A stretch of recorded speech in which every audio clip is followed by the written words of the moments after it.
हिंदी या भारत की प्रमुख पत्रिकाओं में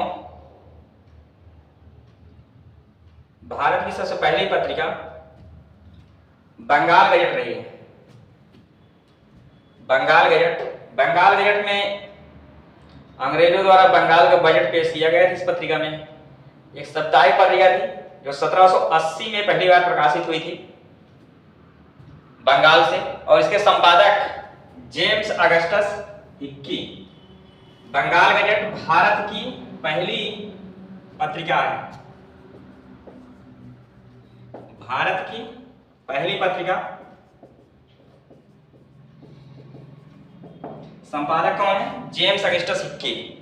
उदंत मार्तंड, इसकी भाषा अंग्रेजी थी। ये जो बंगाल गजट है इसकी भाषा अंग्रेजी थी। इसने बंगाल का बजट अंग्रेजों ने पेश किया था। उदंत मार्तंड, इसका प्रकाशन कलकत्ता से हुआ था। संपादक जुगल किशोर शुक्ल हैं। 30 मई 1826 को एक पत्रिका प्रकाशित हुई थी। तो ये हिंदी भाषा की प्रथम पत्रिका थी। हिंदी भाषा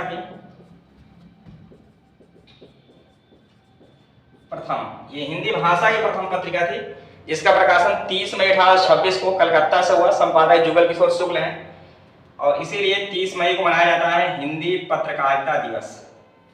क्या मनाया जाता है? हिंदी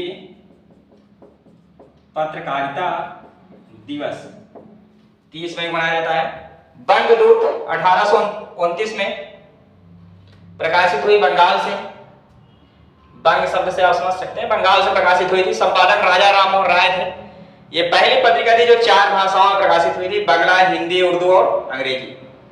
राजा राम मोहन राय द्वारा संपादित बंगदूत भारत की पहली पत्रिका थी जो 4 भाषाओं में प्रकाशित हुई थी, बंगला, हिंदी, उर्दू और अंग्रेजी में। हिंदी भाषी क्षेत्र से प्रकाशित होने वाली, या आप कह सकते हो उत्तर प्रदेश से प्रकाशित होने वाली ये प्रथम दैनिक समाचार पत्र था। बनारस अखबार प्रथम पत्रिका जो हिंदी भाषी क्षेत्र से प्रकाशित हुई थी वो बनारस अखबार थी। संपादक इसके शिव प्रसाद सितारे हिंद थे। इसका संपादन जो है बनारस से होता था, बनारस या काशी से।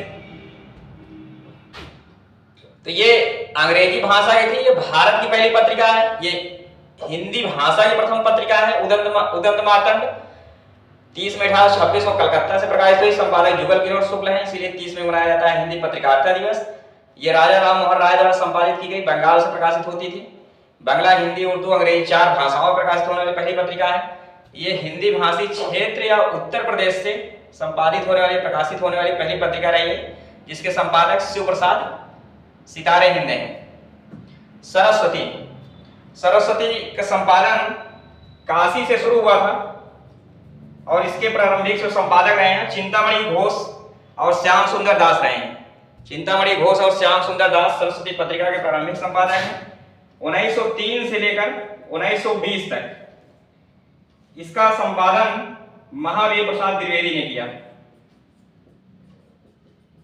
और हिंदी के व्याकरण को सुधारने में इस पत्रिका ने बहुत बड़ी भूमिका निभाई थी। महावीर प्रसाद द्विवेदी 1903 से लेकर 1920 तक सरस्वती पत्रिका के संपादक रहे और फिर इसके बाद पद्मलाल पूर्णालाल बख्शी ने इसका संपादन कार्य संभाला। महावीर प्रसाद द्विवेदी ने इसका संपादन प्रयागराज से किया। कहां से किया? प्रयागराज से। जबकि शुरू में पत्रिका काशी से निकलती थी। 1982 तक इसका प्रकाशन कंटिन्यू जारी रहा। 1982 में प्रकाशन समाप्त हो गया, बंद हो गया। सरस्वती पत्रिका को लेकर एग्जाम में क्वेश्चन बहुत आते हैं। सरस्वती पत्रिका को हिंदी का बाइबिल कहते हैं। हिंदी की बाइबिल। तो हिंदी की बाइबिल किसे कहते हैं? तो सरस्वती पत्रिका को कहते हैं। इसका संपादन किसने शुरू किया? तो चिंतामणि घोष ने इसका संपादन शुरू किया था। मगर पत्रिका जानी किसके कारण गई थी? तो जानी महावीर प्रसाद द्विवेदी के कारण चर्चित हुई, प्रयागराज से संपादित होती थी। महावीर प्रसाद द्विवेदी 1903 से लेकर 1920 तक सरस्वती पत्रिका के संपादन थे। और हिंदी साहित्य में आधुनिक काल के कालखंडों में द्विवेदी के नाम पे एक द्विवेदी युग है जिसकी समय सीमा 1903 से 1920 तक मानी जाती है। तो चिंतामणि घोष प्रारंभिक संपादक, महावीर प्रसाद द्विवेदी प्रमुख संपादक। इनके अलावा भी हिंदी में कुछ और पत्र पत्रिकाएं हैं जो एग्जाम की दृष्टि से महत्वपूर्ण है। जैसे हंस है, ये हंस प्रेमचंद की पत्रिका है जो इम्पोर्टेंट है। और चांद महादेवी वर्मा की पत्रिका है। ये भी इंपॉर्टेंट है। इसके अलावा एक है हिंदी प्रदीप, हिंदी प्रदीप पत्रिका, ये बालकृष्ण भट्ट की पत्रिका है, बालकृष्ण भट्ट। तो ये पत्रिका भी महत्वपूर्ण है, बालकृष्ण भट्ट की हिंदी प्रदीप। चांद महादेवी वर्मा की हंस, प्रेमचंद की, और हिंदी की बाइबल किसे कहते हैं? Saraswati. Thanks for watching video.